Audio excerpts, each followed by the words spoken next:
Lights,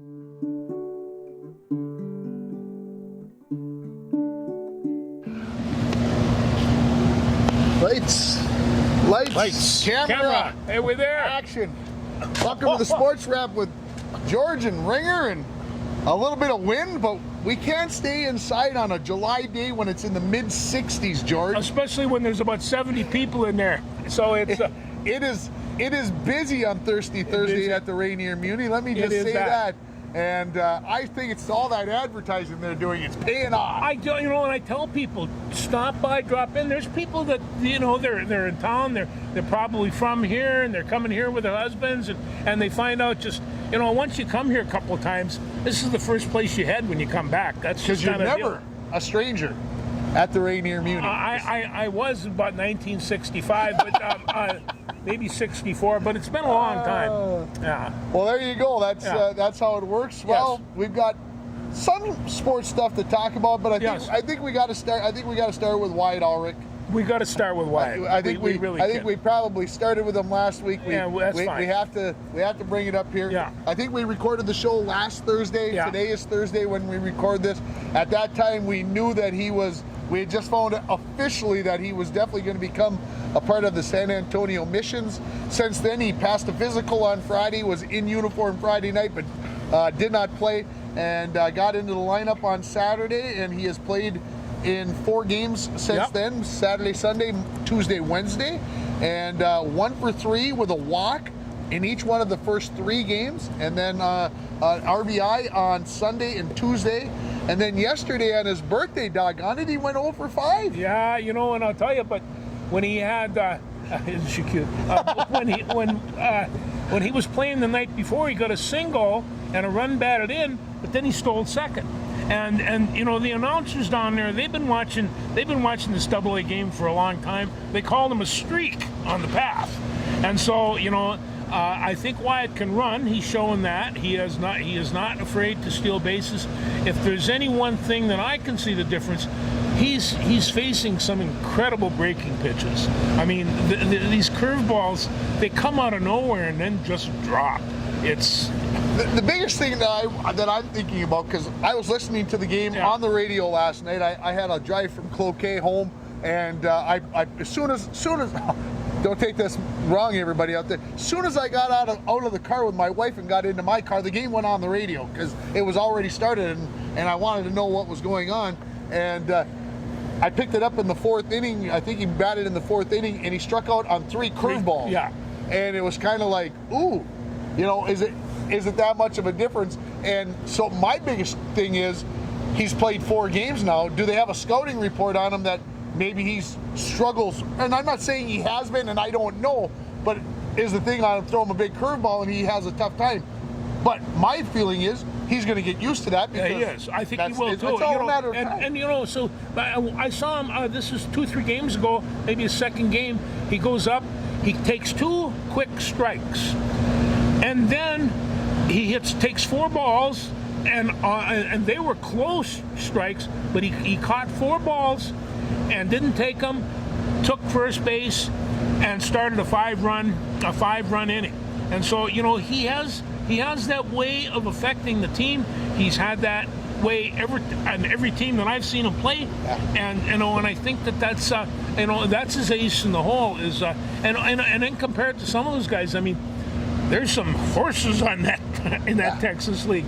And so these are real live men. A lot of the pitchers are major leaguers or former major leaguers. They're coming back for rehab, so he's going to run into this stuff. Good.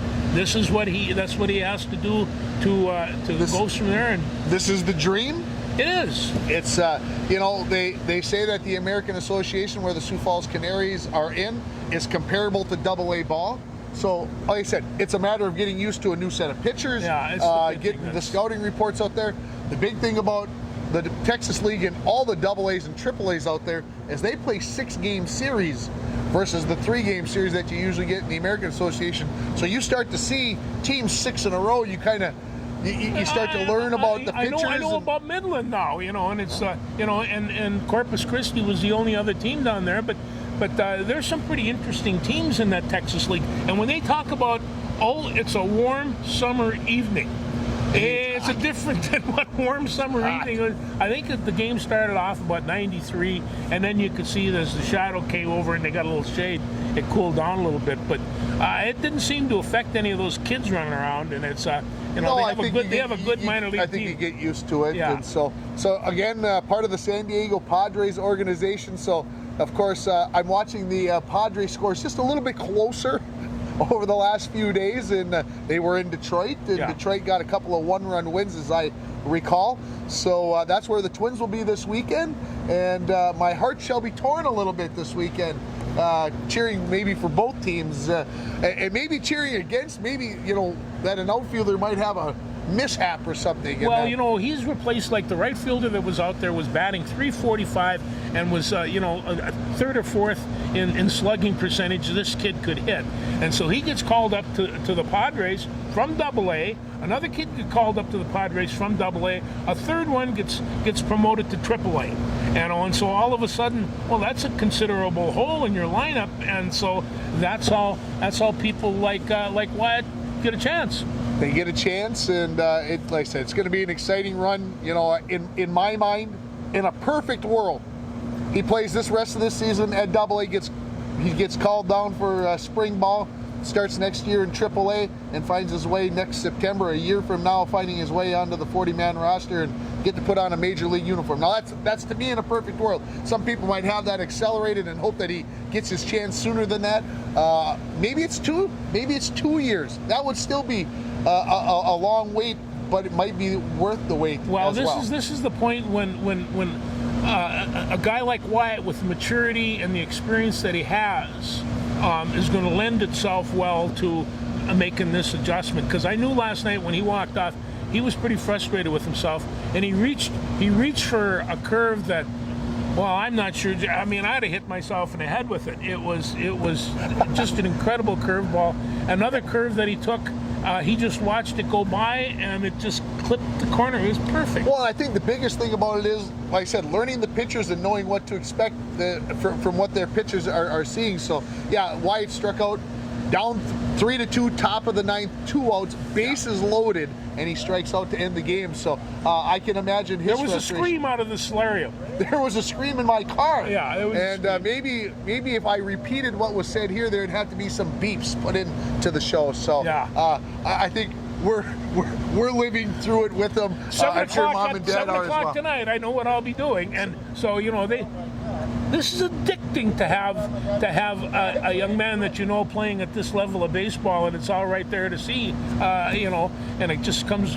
I can watch 2 games at a time now. So again, the San Antonio Missions. He went and bought. You said the package for $13 bucks a month. $13 a month to watch the games on your computer. Well, and I think then it's if like you got a smart TV, you just slam it up there and away you go. I think it costs like $125 for season, and so it's just like it's not very expensive, and hey, it fills my need right now. I'm having there you go. So there you go, the Wyatt Ulrich update. A great place to start. I'm going to stay with the baseball theme, and I'm going to talk about Legion baseball for a couple of minutes. And last week at this time, the Post 66 Broncos had just won on a Wednesday night. They were heading into a Friday game, another elimination game, and we had talked that they had lost their first game. One on Saturday, one on Sunday, one on Wednesday. Well, the fun continued on Friday as they beat Aurora, and then they beat Proctor in a game that, well, if you weren't listening and you haven't heard the story, it's quite the story, and I'd like to maybe share part of that story with you, but it was a close game, 7-6, in the top of the 7th inning, and the Broncos are batting. And there's one guy on, two guys on base. No, one guy on base. I got to go back. One guy.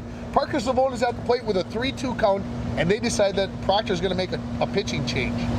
And on the only pitch that he threw to Parker Savona was either, going to be fouled off, strike, or going to be a ball. Yeah. It was very, very close, and the umpire called it a ball. Well, he yelled something at the umpire. He didn't like the call. Okay. The next pitch he puts into the dirt. Past Jet Tomzak goes all the way to the backstop, so everybody moves up 90 feet. So now there's runners at second and third, and when he came home to catch the ball from the catcher to make sure that Hayden Swenson didn't try to score, he said something to the umpire again that he didn't like where that he whatever. And so Paul Joslin yelled at the umpire, throw him out of the game. Oh my gosh. The place went berserk. The Proctor coach started yelling at the umpire, tell their coaches to quit talking to my players, and pretty soon it's not the players talking to the coaches, it's the coaches talking to the coaches, and they're barking at one another and out onto the field. Well, then the Proctor third baseman starts barking into the Bronco dugout about this is embarrassing and you guys are embarrassing yourself, and back and forth, and so it got kind of interesting. So long story short, Jet Tomczak hits a single, gets 2 runs scored, and the Falls wins 9-6. Did they shake hands and line up afterwards?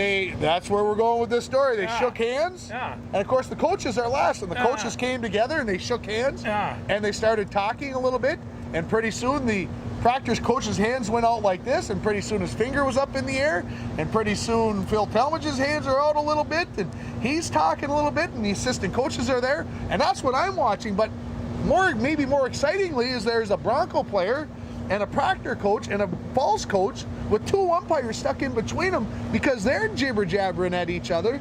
And I'm thinking we're going to have a Donnybrook. This is a rhubarb. We're going to have something exciting.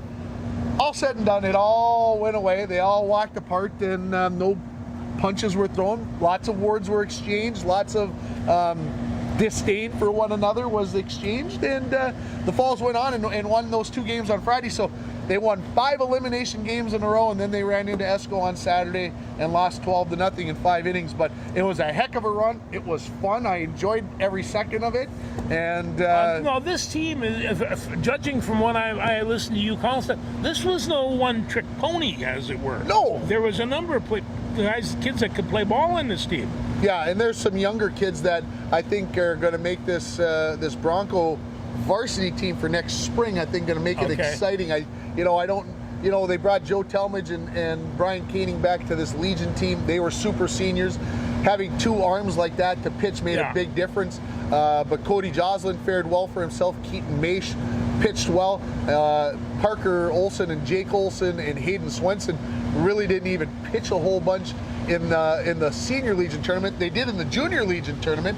But having said all of that, some exciting things. Even though the Broncos are going to lose some seniors and some super seniors off this Legion team, very exciting. It was a fun week. It was enjoyable to watch the run, and it would have been crazy to have to drive to Laverne this week to watch the tournament. But maybe fortunately that I didn't have to. No, it's because that's. It's difficult to go any further away and still stay in Minnesota. It is very difficult to go further away in Laverne and stay inside the state. Yes, I agree. So I suppose that means we need to bring up the Twins. We can stop there for a short time, sure. A couple of 2-game series. Yes. I believe, if I remember right, 2 games won in Detroit and 2 games lost in Milwaukee. And I'll tell you, the Milwaukee thing, they got battled around quite a bit there in that second game, and I'm not quite sure just, what. Well, Milwaukee's no slouch of a team. No, they're not. They're a good team. They got people, and they got some people that can toss the ball too.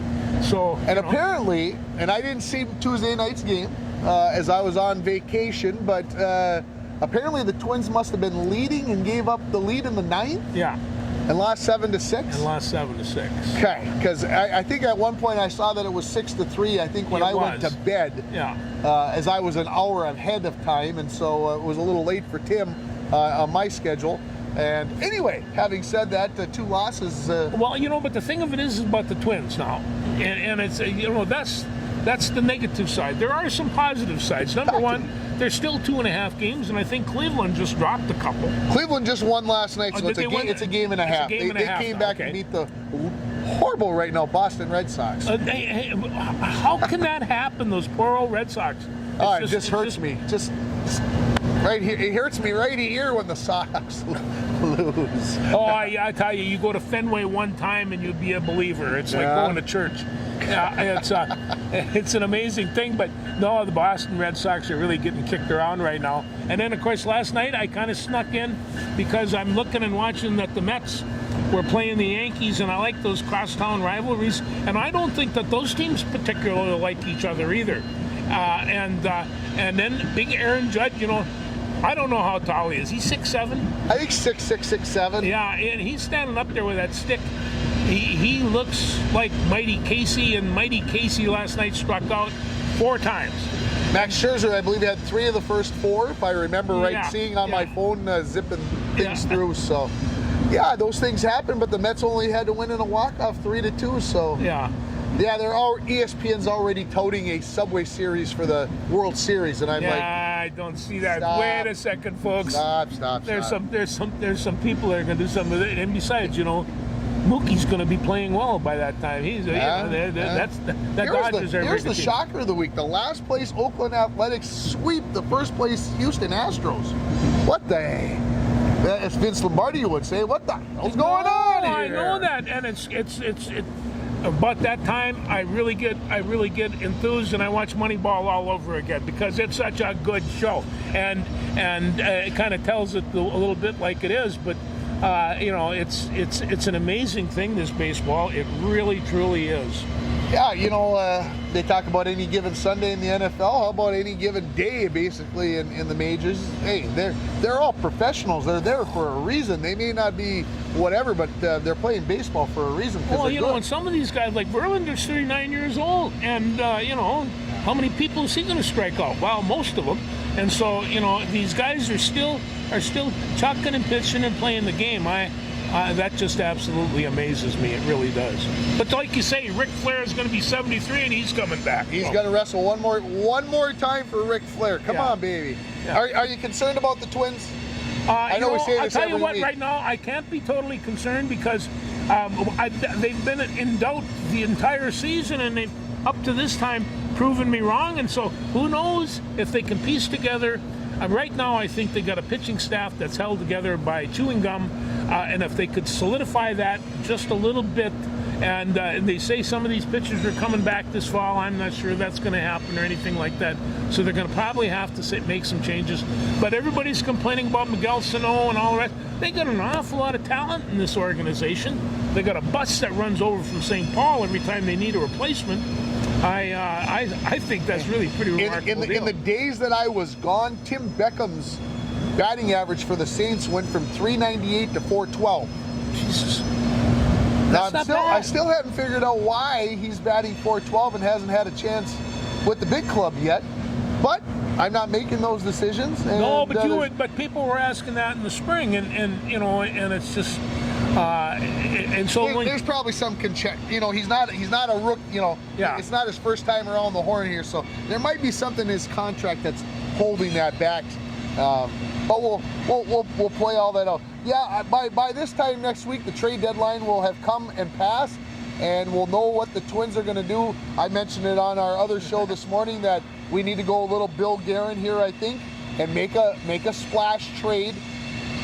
The Twins have done that already. Don't get me wrong. They did it with the signing of Carlos Correa, with a few of the trades that they made. Well, they were talking about trading Correa, and I think that would be a mistake. Well, the thing is, he has an opt-out contract, and so if they can trade him and get some value for him, I agree. I don't want to see him go, but we do have some guys that could play shortstop, and if that's the price tag that has to be paid to get 2 pitchers, a reliever and a starter, obviously Carlos Correa is worth a bundle. Oh, he is. It sure would be nice to know if he was going to stick around, but of course we have Royce Lewis hopefully being able to come back at some point next year at the shortstop position, and so those decisions have to be weighed. And well, when we saw Royce Lewis this spring, that was the first thing we said, well, what did they need Correa for? Well, now we know.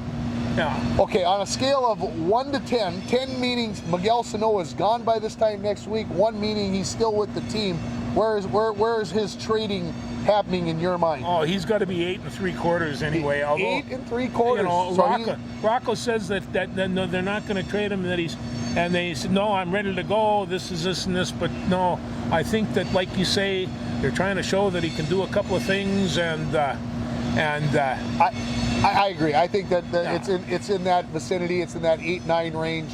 That he's not with the team next week, but it'll be interesting to see who they can package together.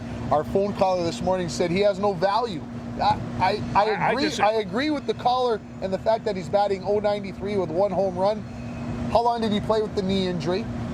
Okay, and B, people see a guy who hit 34 home runs in 2019 and go, well, let's see, if they send this guy and this guy with him, then maybe we can give up this. Wouldn't he get 7 home runs out of 12 games when he was in rehab? He can still put the knot and the turn up there, and it's I just made that one up. But I mean, he is a great big man. He's lost some weight. He's slimmed down, and he was a pretty fair first baseman. Not that Arise is not. He's a good baseball player, period. But well, and of course, the whole question becomes: is Jose Miranda a better catch? Right now, he is showing that he can hit the ball around and hit for average and play first base. Clutch hitter. He is. So doing well there. Could Miranda be that guy? Could an Alex Kirilloff? Could you see a AAA guy go away? Like I said, there's lots of options. I'm sure everybody's out there getting closer and closer. The Yankees went out and got Benintendi, I think is how it's pronounced, from Kansas City for 3 prospects to shore up a team that's already won almost 70 games, and they apparently aren't good quite enough. Got it there. I know they had an injury here in the last week or so. I want to know what their budget is for salaries. I mean, it's incredible. So, anything else, Twins-wise? No, but we're reaching the heart of the matter here, and it's going to get interesting. The month of August. This is when big games are played, and I'm going to give them a benefit of a doubt for what they've done thus far. They're still leading the division. They've got 10 more games than they won a year ago, and so things could be worse. I think it could be far worse. Yes. All right. Speaking of far worse, let's talk about the Lynx. Yes. Lynx are 10-19, 7 games remaining in the season. They're in Atlanta tonight against the 12-16 Dream. This team has places 6 through 9 with 12 wins. That means they're only two wins behind being in a spot where they could get into the playoffs. So if they could win 5 out of 7, well, 4 out of 7. They got a gun coming back tonight. I don't know how long she's going to be able to play, but sometimes they put together a really strong team, a good defensive team, and they put together this total game. I was amazed. And then other times they simply do not, and it's the team has to be part of that factor. Just simple as that. Yeah, we'll see how things pan out. I'm predicting a win on the road at Atlanta. Like I said, if they get to 10-20, they lose tonight. Now you only got 6 games to make up that difference, and it makes it tough. This team can be as bad as they've been, as inconsistent as they've been. I still think, Chicago came in last year as the number 6 seed and took it all the way to the title. I think it's a little tougher road this year when you don't have that 1-game play-in game, and where you got just a 1 chance to advance. Now you got to win 3. It makes it a little more difficult to do that. But this Lynx team has some talent. They just have not seemed to be able to put it together. If they don't work it out this year, and I think they got a chance of making that playoff, and I'm sure they will. But they'll be working real hard to fortify that lineup. They've got all kinds of draft picks for next year. And Moore's gone, and if they've always been waiting for her to come back, and she's not going to come back. So you're done with that. Let's get on with it, and that's really too bad, because she's a beautiful basketball player to watch. Very, very good basketball player, no doubt about that. Okay. How about the Loons? A win last week, a couple of wins last week. A nice one over a Premier League team, and then the win over the weekend, and so we're going to take that. Yeah, anytime that they can. It's the Loons. The Loons I really find really kind of funny. Like I say, they play the first game in a blizzard, and in the summer league, they're out there, not doing too much beginning of the season. Then all of a sudden they find a way to start scoring some goals, and they score goals. Yeah, I think that's the biggest thing of talking of inconsistency, that this team just seems to look like they're a playoff team, look like they're one of the best teams in the MLS, and then find some way to kick the ball into the stands or whatever. Yeah, it's every mishap for a while there, and they lost a bunch straight. So hey, I hope they come back. I like. On Sunday afternoon, they're on ABC against the Seattle Sounders. So big time. If that's big time. So if you got nothing else going on Sunday afternoon, that might be worth a few minutes of your time. All right, let's talk football. Let's talk a little football. Training camps are underway. They are. Most NFL teams are in the house. Of course, yes. That has started the talking and the what's and wherefores and all that other stuff. And of course, our Vikings with new coaching staff, new offense, new defense. Everybody's. I mean, I'm excited, but some people are predicting 8-9, 9-8. And No. No. And the other thing is that people give too much responsibility to the quarterback. It's just not everybody's a McMahon, not everybody's an Aaron Rodgers, and they still have successful football teams. They have successful football teams because they have good offensive lines and because they have great supportive staffs. Now, you're not going to. They have 7 running backs. Well, 7 running backs, and that includes 2 fullbacks. Apparently, they're going to still keep fullbacks. I think 1. Well, maybe. They might keep one, but it'll probably be Ham, and should be. He's, I think, for my money, the best blocking back in football, and so we'll see what they have to do with that. But they got to spread their offensive out from sideline to sideline, and they're going to have people in the slots, and they're going to be running and doing all the rest of that fancy stuff. And I think they'll be just fine. I think their defense is going to be innovative. And if they can, suited to Kirk Cousins? And suited to Kirk Cousins. Not the offense that we've been running in the past that I don't think utilize Kirk Cousins' assets. No. And he obviously hasn't stayed in the league this long because he does not have assets, folks. And I know that some people think that he doesn't have a chance to be a Super Bowl quarterback.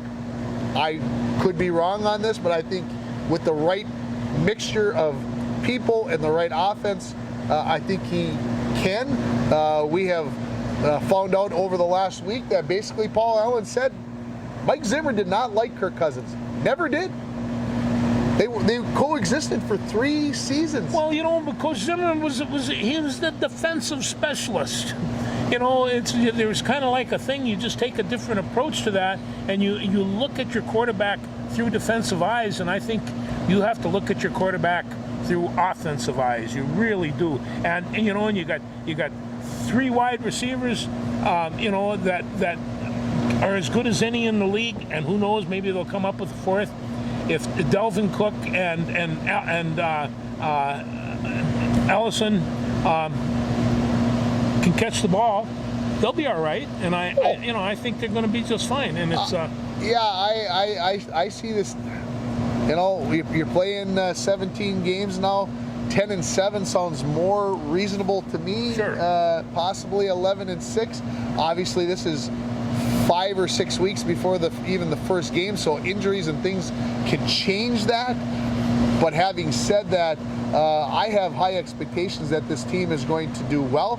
I know that there is a new coaching staff, and sometimes that causes issues. And sometimes GM, it brings it together. Sometimes it brings it together. Of course, our GM, our new GM, said some things that maybe got misconstrued, maybe had his words twisted around about the fact that Kirk Cousins is no Patrick Mahomes or Brady, and I don't think he said anything wrong with that. But a lot of people are reading that. Well, they don't think that means he can win. No. Whoa! They just said he's not Patrick Mahomes. No. Who the HE double toothpicks is? Because how many are there? There's only 3 or 4 of them in the whole world. So whatever, and Tom Brady is in a different stratosphere. That's not the same thing, but I think. Well, if I had a choice between having right now Tom Brady and Cousins, I'd take Cousins for his age, and Brady, in case you haven't noticed, he's more than slowing down a little bit. He is nothing but a pocket quarterback. And may have lost his center today. Yeah. Had his center carted off with a knee injury, and offensive linemen, George, they're not important at all. No, Like, not hardly. Especially that center man. What do you need him for? You can just pop somebody else in there. Pop a 180-pound guy in there. It'll all work out. It's okay. It will. Yeah. So people have to remember that that's a key part of this puzzle, and you've got to protect the quarterback. And we'll see how that all plays out for the Vikes, and of course the new 3-4 defense. That's what I'm looking forward to watching. That those linebackers are going to all of a sudden be able to loosen up. They're going to be rushing people from every end of that place. It's going to be fun. It's going to be fun. It's going to be interesting. Yeah. Like I said, I'm hopeful with the schedule and the way things look that they can win more than their share, more than half of their games. I realize. They were 8-9 last year. 9-8 would only be a one-game improvement. 10-7 sounds pretty good, because 10-7 probably gets you into the playoffs. I'm guessing, maybe not, but you would think that 10-7. I think they're the best team in the Central Division. See, there you go. I agree. So if you can show me why they're not, then that's fine. But from tackle to tackle, from safety to center, man, they're a pretty solid team. There you go. I'm going to buy that. Yeah. Anything else football-wise? I want to talk about my good friend J.P. Fleck. PJ Fleck. PJ. Yeah. Yeah. PJ is he's looking forward to getting some hits on his on Mo Abraham and Trevor Potts and Trey Potts, and Potts, he got a pretty bad injury last year, and I was really kind of surprised. Did you ever hear what happened? No, he's telling anybody. And then, of course, Abraham, he had an Achilles that popped, and they didn't want him to do much this spring. But that being said, they might have the best 1-2 combination in the Big Ten.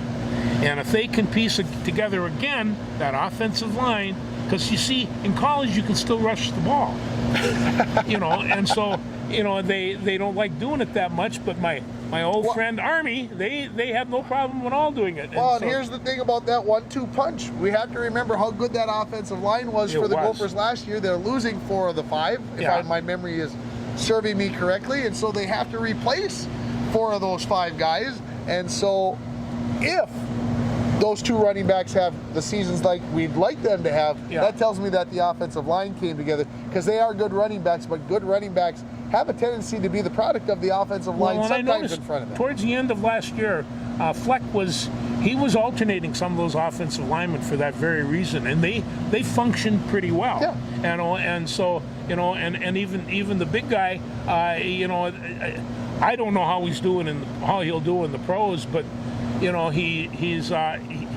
wasn't very mobile, and he had a hard time making that reach block, especially when some of the reach blocks that you're going to have to make in the NFL are really hard. Well, and I think the biggest thing is they're saying with where he was drafted a couple of years, and if he's good in a couple of years, we'll be happy. I think that's fair enough. He'll get used to the pro game. He'll learn those things, and if he can't do those things, he won't be around very long. He won't be around very long. So, well, he's hard to beat up. I got to give him that. Gopher season starts September 1st. That's a Thursday. The Viking season starts September 11th. Now, get me wrong here. First game is against Green Bay. Against the Green Bay Packers at home. And then we play the second to the last game, I believe, of the season at Lambeau. So, 2 ends of the spectrum, 2 totally different teams. Yes. We'll see how that all plays out. It should be an interesting football as far as other NFL news, not a whole lot going on there yet. But as training camps and injuries and stuff happens, things will get more fun, more discussions, more things to have there. Well, and getting back to the running back situation with the Gophers, they lost Potts, they lost Mole, they filled those 2 running backs up with another guy who got hurt, and then a 4th guy. They had 5 or 6 guys that could carry the ball in the Big Ten, and they lost a couple of those to the portal. But and they'll go run behind these other offensive lines that aren't as good as the one that they had last year, and go, how come I'm not as good? What? It must be the offensive line, because I rushed last year behind. I was all me who gained all those yards. It wasn't any of those big, heavy-set guys that were doing any of the work for me. Anyway, and I just want to make one statement about the name, image, licensing, the NIL. They're starting to get reports that people are using this for recruiting purposes of both high school and, I didn't know if it was good to recruit people from other people's colleges. So That's considered gauche, I believe would be the right word. Yes, and they do it with offering them money from selling them T-shirts. Because you see, the T-shirt that you sell in Minneapolis is probably better than the one in South Arkansas. So I don't know, or whatever, and so, but money is going to be an issue, and I think this is going to have to probably be ironed out, and I hate to say this because people will like this, but probably at the federal level, because the amount of corruption that could come following through here could be just amazing. And I'm pulling for the kids. I mean, I got no problem. I got no problem with them making money, and it's better than having somebody else make money off of you. But this is going to be a major issue before they're done. Winnipeg Blue Bombers 7-0 last week. Another win for the Blue Bombers. Just your weekly update, folks, on the best team in the CFL. They're not even getting touched, are they? Yeah, it's close, but they're taking care of business. Like the two-time defending champions are supposed to, right? Yeah, that's right. So, World Track and Field finished up on Sunday in Oregon. I got to watch nothing on Friday, Saturday, or Sunday. Those are where the classics come in. But a couple of world records. Yes. By American hurdlers, women hurdlers, and the 400-meter hurdle record, she's obliterated for some reason. Sydney McLaughlin, I could not think for a second. Yeah, she was just amazing that night, and she blew everybody off the track. She amazed herself.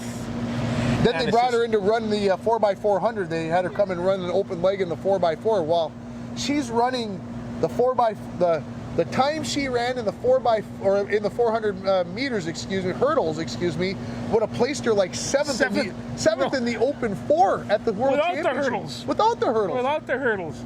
Yeah. She hit those hurdles, and it would be, it's like you and I stepping. Boom, boom, boom, boom, boom. She was gorgeous out there. Just incredible athlete all the way around. No, it was remarkable. I loved watching her. Americans made a haul on the medals. They did very well on home turf, and I didn't hear any complaints about Eugene, that it wasn't a place that they would come back to in the future. So let's hope before Tim takes his dirt nap that Eugene gets to come back, because I don't care what's left in the bank. Kids, it's going away, because I'm going. So. Yeah, no, and I'll tell you, I think that Eugene right now is the mecca of sports in this country anyway, and I don't know where there is a better facility or a better attitude about track and field, to that matter, than Eugene, Oregon. It just isn't there. Now, I do have to put this in there. Going to watch the Olympic track and field meet at the Coliseum in LA, that would be pretty crazy, with about 95,000 others. Actually, I did the '76 Olympics in Montreal, and it was pretty impressive. It really was pretty impressive. I can't imagine what a ticket's going to cost to watch the track and field in LA. Oh, nothing at all. So all I can say is this: I was traveling this week, so I got to listen to quite a bit of XM radio, and Bruce Springsteen is going to have a concert series next summer. Ticketmaster's getting a little pressure on this one. $5,000 for like a floor seat. Born in the USA, Timmy. $5,000 for a floor. This isn't like up against the stage or in the exec club up front or whatever, where you get to go backstage. This is like for a regular seat on the floor in an arena for $5,000. Well, and Sue said, because we managed to see the boss one time too, and she says, what did it cost? And we saw it at the old Metrodome. I believe it's Metrodome. And I says, I don't know, maybe $50 a ticket. Yeah. I was stunned. Ticketmaster's taking some heat, and well, they should, because this is ridiculous. But I'll say it this way: but if people are buying the tickets, Well, Ticketmaster is offering you now, you give them $5,000, and then you'll have guaranteed seats in any of the shows that you want to go. Okay. I'm not buying that because, because I love my marriages, but it's incredible what they're doing and what people are paying for these tickets, and they'll fill the place up. And they'll fill the place up because people will say it's a once in a lifetime. It's the last time we're going to see the boss, so we better go. What else you got in your notebook over there? Because I think I'm. Do ya? I'm going to tell you right now, and you probably don't know this. We're going to the racetrack. We are. I got the horse right here. No, this is the biggest long shot in Canterbury history the other night. Okay. This is Joel, ridden by Ezekiel Lara. He was an 80-to-1 shot, and so Joel won the biggest long shot ever, $162 on a $2 bet. And if he won the trifecta, you could do it on a 50-cent bet, and you could make about $1,600. So Joel, ridden by Ezekiel Lara, just set the biggest long shot in Canterbury history, and I knew you weren't going to have that one. I did not have that one. See, and I didn't have it till my wife wrote that down. And I have one other thing. Yeah. A new book that's coming out, and this is called Slapshot in Times: The Wild but True Story of the Minnesota Fighting Saints. And this is a guy named Dano Minnesota, and he was on the radio today, and he talked about the Minnesota Fighting Saints, and he said the most fun of everything he did writing this book is I met Lefty, and he said Lefty spent all kinds of time, and he'd call me up. One time he called me up and I'm in the middle of the classroom. He said, "What are you doing?" He said, "Teaching." He says, meeting Lefty was one of the great adventures of his life, and Lefty wrote the introduction to this book. And I've talked to Lefty about some of the characters on there. When you see this, Slapshot in Time is kind of taken from the movie, because as it turns out, Slapshot wasn't a movie as much as it was a documentary about the Fighting Saints and all the crazy stuff that happened. Like he said, there's one scene in which the cops arrest the Hanson brothers and they threw them all in jail. He says, it happened, and the diving over the net. Well, Lefty told me this story, where the guy goes diving over the net to take somebody out against the boards. That happened in St. Paul. And so I ordered the book. It's been out for a week. But anyway, anybody that's a hockey fan or a Lefty fan will probably want to get that book. So, yeah, Lefty Curran is one of a kind. Well, he really is. Oh, I've known that since I was about 10. A great storyteller. He is. Yeah, and he's got a lot of stories to tell. And he's got lots of stories. If he ever comes up this summer, we got to have him on the show. And wow. just we wouldn't get a word in edgewise hardly, George. We don't have to, which is fine. Yeah. Anything else? I can't think of anything, but thanks, Joel. Good job, Horace. I hope they give you some oats. We'll see you in August.